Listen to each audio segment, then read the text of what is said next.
Next topic करते हैं significance, इसको कहते हैं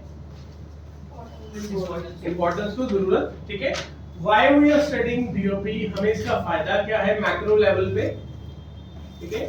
why we need to go for the significance of BOP, ठीक है। नंबर 1 क्या लिखा है, financial of the economy. Obviously हम अपनी इकोनॉमी को डोमेस्टिक ही कहेंगे। बेटा दुनिया में जब भी हम अपनी इकोनॉमी को रिप्रेजेंट करते हैं, जब थिंक ऑफ एक बिजनेस है, बिजनेस के बारे में पूछा जाए आपका बिजनेस कैसा है, वो अपने बिजनेस को कैसे प्रेजेंट करता है, बैलेंस शीट P&L से, अपने नेटवर्थ से, अपने शेयर्स की वैल्यू से, इन चीजों से बताता है।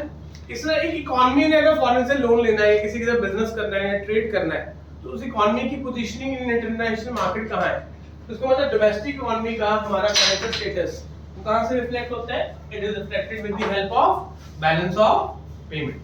क्या लिखा है, BOP reveal financial status of domestic economy in relation to the rest of the world. Borrowing, borrowing बहुत इंपॉर्टेंट है। बोरोइंग ये बताता है आप कितने डिपेंडेंट हो या कितने इंडिपेंडेंट हो। Borrowing reveals dependence on rest of the world, ठीक है। जितनी ज्यादा बोरोइंग होगी उतना आप पूरी दुनिया पे निर्भर हो। अगर बोरोइंग रिड्यूस हो रही है आपकी इकोनॉमी की, इसका मतलब आप सेल्फ रिलायंस बन रहे हो। अगर आप बोरोइंग देना शुरू कर रहे हो दूसरी फॉरेन कंट्री को, इसका मतलब अदर कंट्रीज आप पे डिपेंडेंट बन रही है। लास्ट 10 सालों में इंडिया ने बहुत कंट्रीज को बोरोइंग देनी स्टार्ट की है। इसका मतलब हम लेते भी हैं लोन और देते भी हैं। इसका मतलब जहां से हमें आर्बिट्रेज मिलता है यानी कैपेसिटी मिलती है कुछ ना कुछ बेनिफिट के लिए, इकोनॉमिकली हम उसको कर पाते हैं। तो हमारी इकोनॉमी इसका मतलब इस टाइम ठीक पोजीशन में है, ठीक है। Net factor income from what, this is very much discussed, ठीक है। नेट फैक्टर, बेटा नेट फैक्टर इनकम क्यों इंपॉर्टेंट है, this decides foreign inflows and outflows.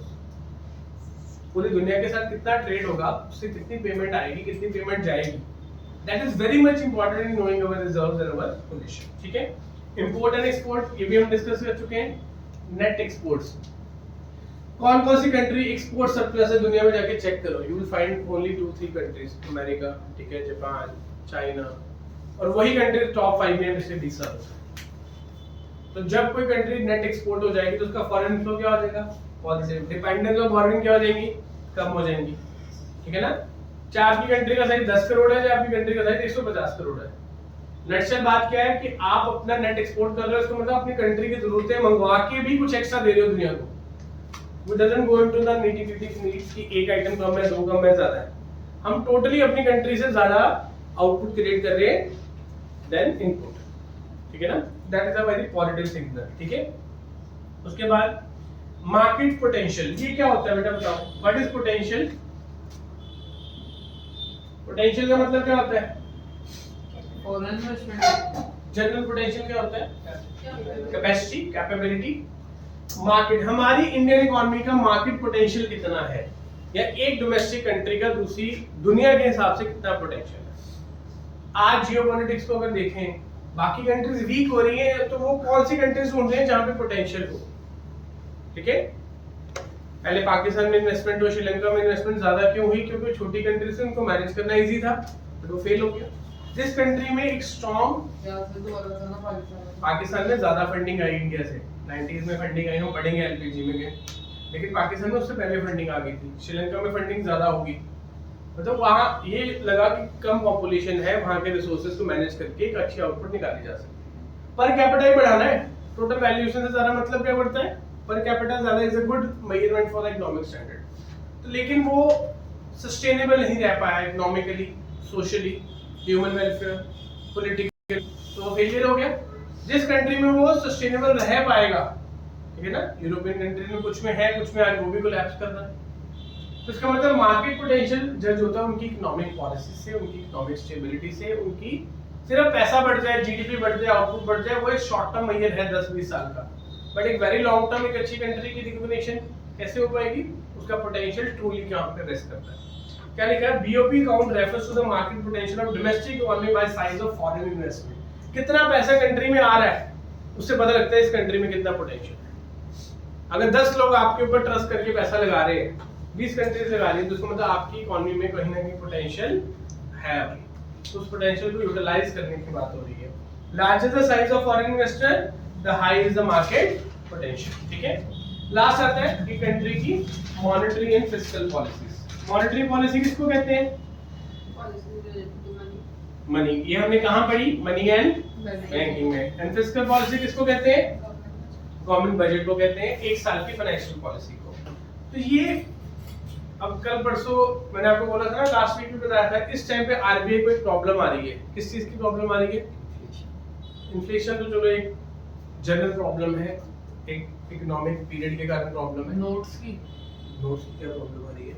2000 के नोट ज्यादा वापस आ रहे हैं। ज्यादा हो गया उनके पास। क्या प्रॉब्लम आ रही है बताओ?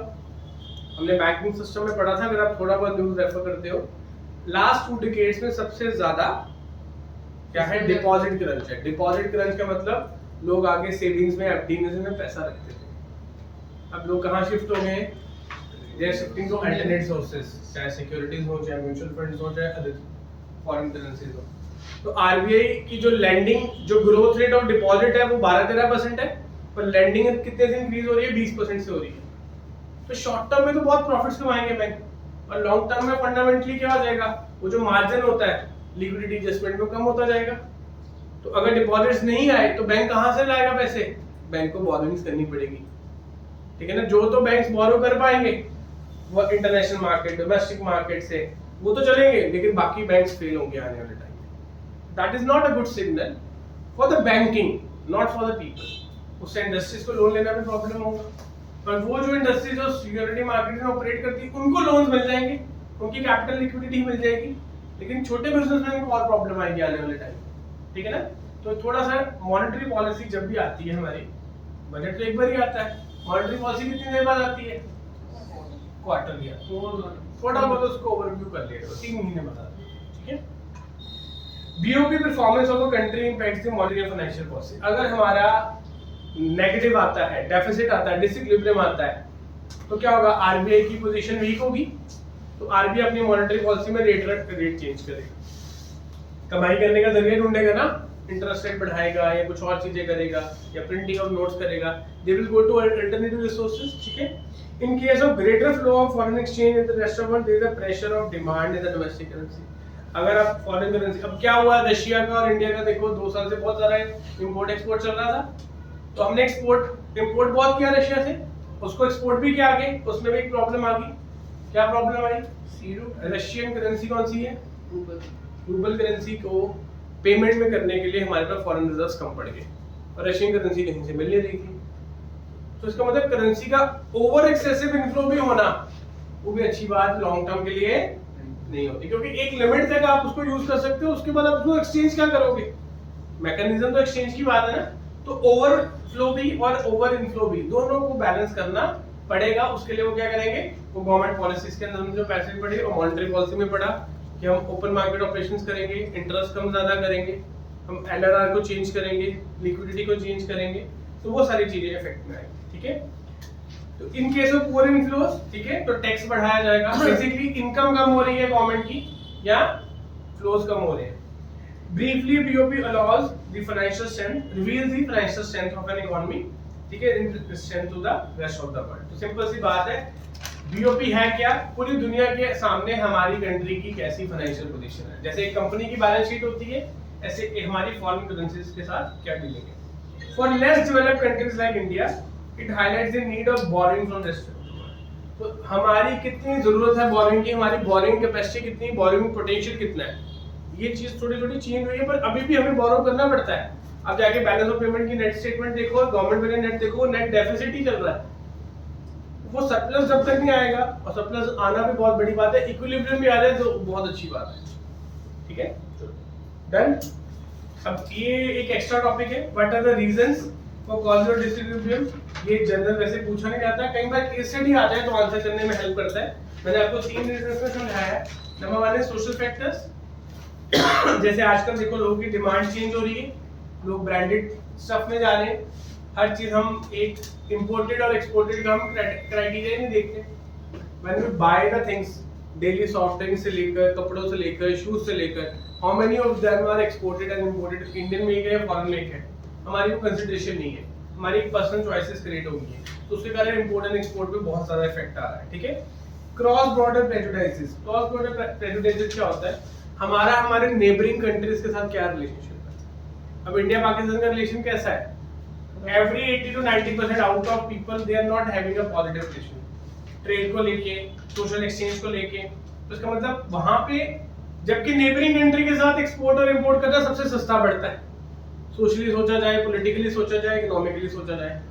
तो अगर आपकी नेबरिंग कंट्री के साथ रिलेशनशिप अच्छे नहीं है या बहुत अच्छे हैं तो आपको फॉर ग्रांटेड भी यूज कर सकते हैं। ये इजराइल और पैलेस्टीन का क्या चल रहा है पता है आपको?